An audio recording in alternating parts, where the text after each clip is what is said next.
Fire is something many attribute with destruction, which was certainly the case when flames consumed over 12,000 acres of the Wichita Mountains Wildlife Refuge. Dispatch to Cache Fire Department and Medicine Park Fire Department. An outside fire on the refuge at Rush Lake. Refuge Fire is requesting your assistance. However, it's been less than a month since the fire, and thanks to the heavy rain we've had, things are starting to grow back stronger than before.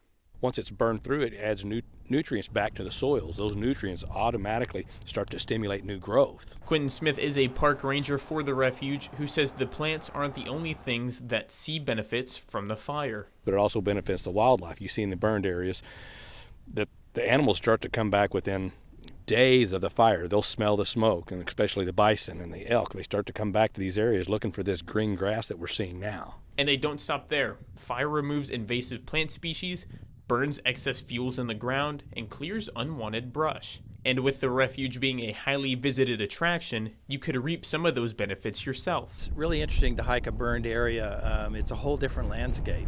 For example, out here where you have so much rock, you see things that you wouldn't see ordinarily before a burn. When the fire is hot, it sometimes burns the lichen off the granite, and you see the really beautiful pink hues of the granite that you wouldn't ordinarily see when the lichen is growing on the rock.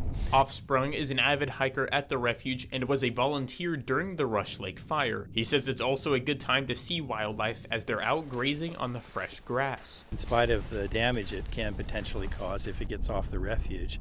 But I'm always reminded that it's a natural part of the ecosystem. It's not a bad thing. Being able to gain benefits is all thanks to the fire-adapted ecosystem, results the refuge tries to replicate with prescribed burns. Fire-adapted ecosystems were here thousands of years before we got here. The plants and animals all benefited from those natural fires moving through. It's surprising how quickly things return to normal. As you can see, the grass is already coming up. Before long, you won't be able to tell there was a fire here, and the nature restores itself quite well. While some good does come from the fire, it's important for anyone visiting the refuge to still report any smoke or flames they see, as officials still want to mitigate the dangers. Reporting for 7 News, I'm Seth Marsicano.